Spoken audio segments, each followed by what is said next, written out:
The Cyclops let out a cry of pain. However, I can't hear a single bit of resemblance to Kid's voice. Doubt it knows I'm Surge either. Well, you know it's Kid, so Kid probably knows it's you. Can I talk? Can I try talking? Kid, listen to me. We have to stop fighting. You can understand what I'm saying, can't you? Even though she's changed form, she has to be in there somewhere. I don't want to fight her. However, the Cyclops does nothing more than stare at me, not seeming to let go of an ounce of its combative energy.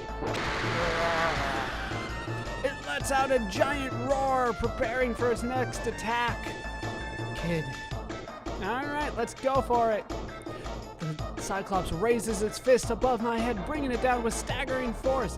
I succeed in parrying the fist with my shield, but still a dull impact runs through my left side, mostly the arm. My feet have been driven into the ground because of the blow. Both my shield and my body remain undamaged. Just the ground, apparently. I just blocked a hit as strong as an elephant. It's got to be stronger than that, doesn't it? I have this kind of strength. I'm kind of a thief build, but like a bad thief build. I shouldn't be a knight kind of guy. A wave of power runs through me as I realize this. I swing my sword out, slashing at the arm that attacked me. Let's go again. I bend down and amassing my strength, I hurl myself into the air. My body seems to hang in midair, just like Majel. No, even more powerful than that. I hang in midair so powerfully. Wow, this is great, I yell as I glide through the air. Oh, I can fly. Power wells up from the pit of my being as I descend to the ground. Landing precisely at the right point for a swoop attack, I bring my sword down with all my might into the Cyclops' shoulder. Left or right doesn't matter. The Cyclops falls to its knees, writhing in pain. Or writing in pain, either way. Fight it some more. I run towards the Cyclops and taking a deep breath, come crashing into it with all my might. It's hurled backwards, slamming into the coliseum wall, dazed, and beating the Cyclops by an overwhelming amount. It does nothing but lay there, full of wounds. It tries to get up, putting its hand out in front of it, but it's obviously suffering a great deal. I'm gonna win, I shout, dancing around madly. Can I still try to talk to it? Kid, I don't want to hurt you anymore, but I've won. It's pointless to fight anymore. Listen to me, please. If it says it's a flesh wound. However, the Cyclops simply glares at me unremorsefully. Alright, let's do it. I toss my shield away, grasping this huge sword with both hands, even though it's not needed. I still can't believe how easily I can throw this blade around. It must weigh more than 100 pounds, but somehow it feels as light as a feather. It's just 100 pounds? It's kind of light considering how big we look. Before me stands the battered Cyclops, cringing in pain, full of the wounds I've inflicted. If I keep this up, I'm bound to win. A wave of power rushes into me as I raise my tightly gripped weapon high overhead. With precisely timed leap, I bring the sword down onto the Cyclops' head as I approach my destination. Crack! Ugh, should have done crack. I aimed it right, but my sword was somehow deflected, leaving me with nothing but a terrible vibration running through my body. I've been there with baseball bats. I wasn't repelled by the Cyclops. There's no way it can block like that. What happened? There, high above me, I find my answer. Majel! Floating in midair is the ever-watchful Majel, readied with his blade drawn. Blade? Majel, why did you do that? Have you forgotten who you are, or who that is? Though she has a different form, that is still your accomplice, Kid.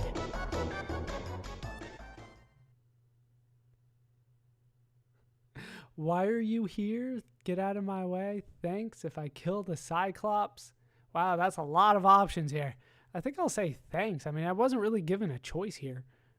I don't think running would have done anything. Thank you. Don't mention it. Majel glares at the Cyclops in all its writhing ugliness. As the two confront each other, suddenly a glaze comes over the Cyclops' single eye. Crash! The Cyclops falls to the ground, somehow losing consciousness. What? All of a sudden, the voice of Master Illusionist Ganji comes out of nowhere, echoing from all around. Oh, A third has come to play. Well, what should I do? With that, Master Illusionist Genji appears out of thin air before us. Well then, my audience, let us thank these two with a great hurrah for the marvelous display they have given us. A tremendous cheer arises from the empty seats.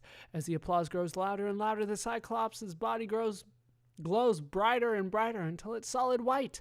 When the light subsides, there lies Kid, resting calmly on the ground. Are you gonna make fun of me fighting now, Kid? The wounds I had inflicted on her seem to have vanished. Damn it. Just enough so that she knows I'm better. Yeah? No? I too find that I'm back to my original self. It seems as though some of my wounds have been healed as well. What do you mean some? Well, what a show that was. Surge the Gladiator versus Giga Weapon Kid. Quite the marvelous melee. Or melee, if you're British. However, I am afraid to say that you, Surge, may not be the warrior I am looking for. It seems you sometimes indulge in power a bit too easily.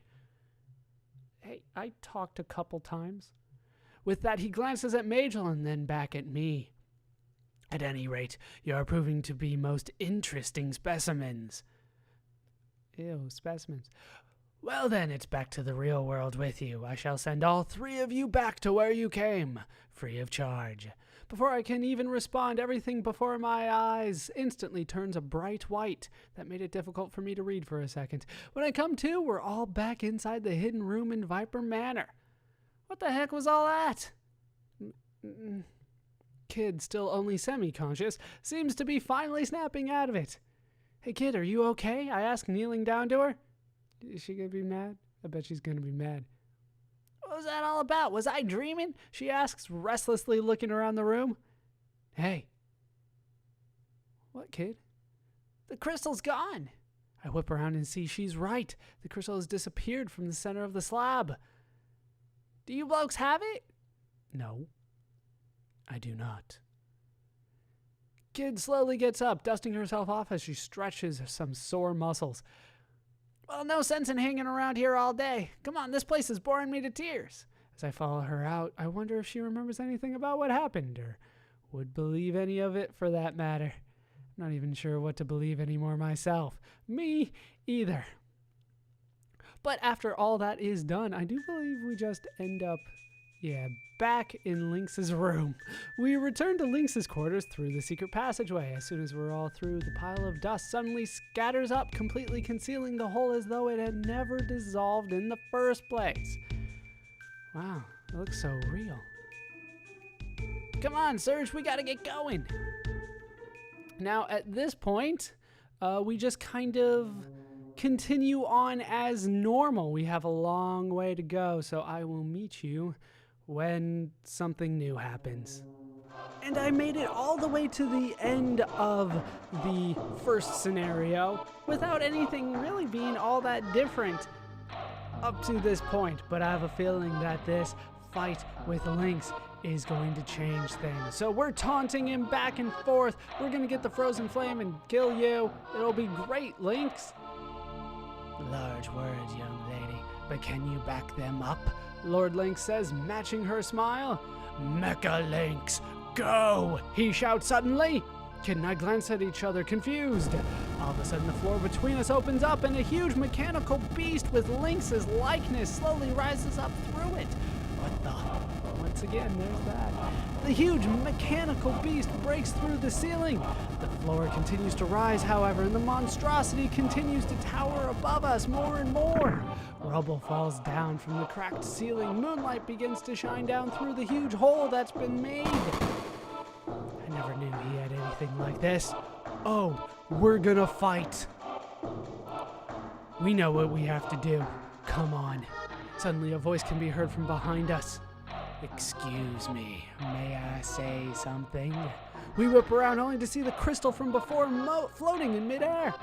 It's Genji. Yes, pleased to make your reacquaintance. I couldn't help but take notice of what's happening, and thought I might be of some assistance. I am indebted to your freeing me from that room, and I do have somewhat of a grudge against the man who kept me captive in there for so long. Assistance? What the bloody hell can a talking crystal do for us now? Through this crystal, you can summon the Giga Weapon Paradise X as your gladiator servant. Paradise X!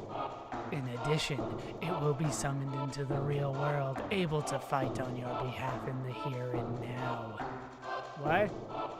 No sooner than it finishes speaking does the crystal begin to shimmer brighter and brighter, and once again everything around me turns a bright white. When the light subsides, an enormous ferocious beast has appeared in front of us, facing Mecha Lynx.